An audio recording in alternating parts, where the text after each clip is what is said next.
Assalamu alaikum students, I hope you are all fine. In this video I will solve the exercise 7 review of class 9 from Punjab textbook board.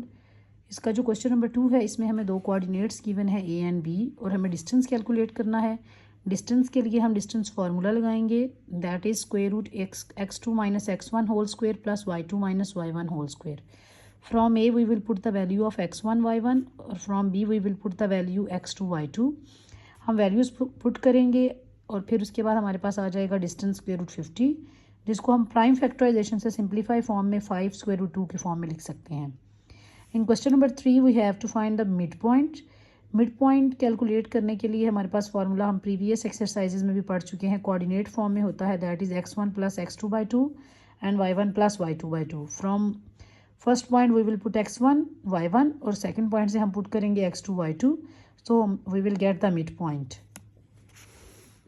In question number 4 again we have two coordinates और हमें gradient find करना है. Gradient is same as slope. हमारे पास slope का formula होता है for coordinates y2 minus y1 over x2 minus x1. Values put करने से we will get the slope m is equals to 4/3. In question number 5, we have to find the equation of line in the form of y is equals to mx plus c, and again we have two coordinates. हमारे पास दो coordinates हैं और हमने equation of line find out करनी है. equation of line with 2 point find out करने के लिए हमारे पास फॉर्मूला होता है y minus y1 over y2 minus y1 equals to x minus x1 by x2 minus x1. Again from first point we will put x1 y1 और second point से हम x2 y2 put करेंगे और simplify करेंगे. Denominators की मदद से cross multiply करेंगे, सिंप्लीफाई करेंगे तो हमारे पास y minus 7 is equals to 2x minus 6 आएगा, जिसे मज़ीद सिंप्लीफाई करेंगे क्योंकि हमें चाहिए y is equal to M X plus C की form.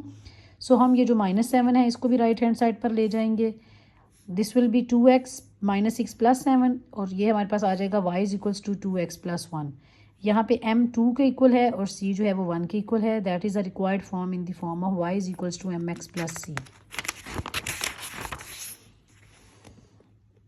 In the next question we have given slope m is equals to 2/3 और हमें ये कहा गया है कि अगर एक लाइन की स्लोप ये हो और दूसरी लाइन इसके पैरेलल हो तो उसकी स्लोप क्या होगी. As we know that if two lines are parallel then their slopes are equal. तो अगर हमें एक लाइन की स्लोप गिवन है दैट इज़ 2/3 और दूसरी लाइन जो इसके पैरेलल है तो उसकी स्लोप भी सेम होगी.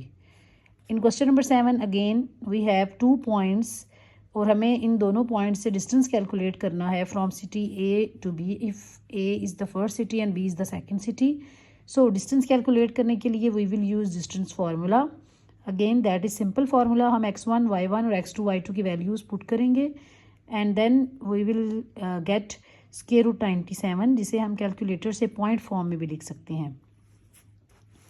In question number 8 again we have a starting point and ending point और हमें इन दोनों के दरमियान का पॉइंट कैलकुलेट करना है, that is mid point. So to find the mid point we will use the formula x1 plus x2 by 2 comma y1 plus y2 by 2 in the form of coordinate. हम values को put करेंगे so we will get the mid point as 6 and 5 in coordinate form. Question number 9 में हमारे पास है a drone flying from a point 2, 3 to 10, 15 find gradient and total distance. For distance formula, for distance we will use distance formula simply. हम दो x1 y1 और x2 y2 की values replace करेंगे, हम सिंप्लीफाई करेंगे तो हमारे पास डिस्टेंस आ जाएगा 4/√13. फॉर ग्रेडियंट क्योंकि 2 पॉइंट्स हैं और 2 पॉइंट्स के लिए हम जो फार्मूला यूज़ करते हैं वो है y2 minus y1 over x2 minus x1. Value substitute करने से हमारे पास जो ग्रेडियंट आएगा that will be 3/2. In question number 10 we have given slope m is equals to -3 and y intercept as 2. क्योंकि y इंटरसेप्ट है तो x की वैल्यू 0 होगी. पार्ट ए में हमें slope intercept form find out करनी है. उसको फाइंड आउट करने के लिए हम स्लोप की वैल्यू, क्योंकि हमारे पास यहाँ x1 0 है और y1 2 है, वैल्यूज़ पुट करेंगे. So we will get the equation y is equals to -3x plus 2. In part B we have given 1 point और हमें इसकी मदद से इक्वेशन ऑफ लाइन कैलकुलेट करनी है. Again we have slope m is equals to -3 और हमारे पास जो आप पॉइंट गिवन है वो है 1 और 2. हम x1 1 रिप्लेस करेंगे और y1 की जगह 2 रिप्लेस करेंगे. So we will get the equation y minus 2 is equal to 3 into x minus 1. That is the required form, जिसे मज़ीद सिंप्लीफाइड फॉर्म में भी लिखा जा सकता है. बाय यूजिंग 2 पॉइंट्स हम इक्वेशन ऑफ लाइन जब फाइंड करेंगे, फॉर 2 पॉइंट्स हम इक्वेशन ऑफ लाइन यूज़ करेंगे y minus y one over y2 minus y one is equals to x minus x1 over x2 minus x1। Again we will put the values, और values put करने के बाद जो हमारे पास आएगा वो आएगा y minus 2 by minus 9 equals to x minus 1 by 3। That is a required form. Again इसे भी हम मज़ीद सिंप्लीफाइड फॉर्म में लिख सकते हैं। अगर हम क्रॉस मल्टीप्लाई कर दें और तमाम वैल्यूज़ को एक साइड पर रख लें तो हमारे पास 3x plus Y minus 5 is equal to 0 equation of line आ जाएगी। पार्ट नंबर डी में हमें इंटरसेप्ट फॉर्म में लिखना है, और इंटरसेप्ट फॉर्म है x over a plus y by b is equal to 1। हमारे पास गिवन जो था उसमें y इंटरसेप्ट था, सो वी हैव b की वैल्यू 2 है, हमें a की वैल्यू कैलकुलेट करनी है। a की वैल्यू को कैलकुलेट करने के लिए जो पार्ट a में हमने इक्वेशन ड्राइव की थी y is equals to minus 3x plus 2, हम अगर उसमें y की वैल्यू रिप्लेस कर दें 0, so we will get the value of x, that is the value of actually a। Then हम इस a की वैल्यू को और b की वैल्यू को पुट करेंगे स्लोप इंटरसेप्ट फॉर्म में, और फिर हमारे पास आ जाएगी x over a plus y by b is equals to 1।